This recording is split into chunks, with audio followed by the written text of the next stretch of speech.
Rental Family is a comedy drama film that I saw the trailer that intrigued me. It's directed by Hikari. Brendan Fraser plays Phillip. He is an American living in Japan. He's been there for 7 years, and he's an aspiring actor. He's been in a couple commercials and things, but work has slowed down. And his agent gets him a gig at a living dead wake. Basically, he's just supposed to sit there and fill in the funeral audience. However, the person's not dead, and they want people to sort of show up and say like, oh, this person, I'm so sad that they're gone, and he was nice to me, and blah blah blah. And the person who's in the box feels good about it. And Philip's a little bit weirded out. However, he meets Tada, who owns his own business of rental people. You can rent people, basically. So he walks in the office and gets an interview, and they have to basically convince him to do it because he's an actor, he's good at it, but they're selling emotion. If you've ever seen clips on YouTube or Conan O'Brien, he did a segment where you can rent a family or you can rent someone. It's a very unique business thing that's popular in Japan, and it's not always, it can be as deep or shallow as you want it to be. For example, you can have to visit like the grave of your parents, and you don't want to do it alone, so you can hire someone to go with you as solidarity. Or you can hire someone to be your tour guide girlfriend for the day, and you go to cafes and pay for everything, and you don't sleep with him or her, you just sort of tag along, and she'll show you all the cool spots and everything. And or maybe you lost a family member and you want someone to come over and cook a meal that they used to, and you want someone older, female, like your grandma.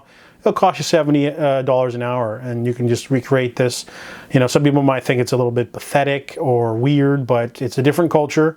It's something that Phillip doesn't really understand at first, and he almost ruins the first gig, which is pretend marriage to a woman to appease her family, and then she's going to say they're moving to Canada.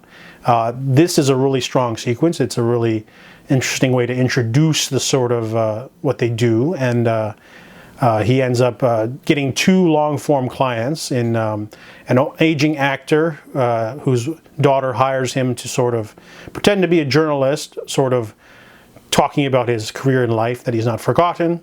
And the other one's a harder one called a daughter named Mia, who's half Japanese, half white, and he has to pretend to be her father that was not there, but they just basically need him there so she can get into a special school. So those 2 clients are the hardest for him, and we do get a montage of all the other types of clients. You get Aiko, she does apology visits, so she has a hard job of going somewhere and pretending to be the mistress of someone to get smacked around by the wife because the real mistress is hidden.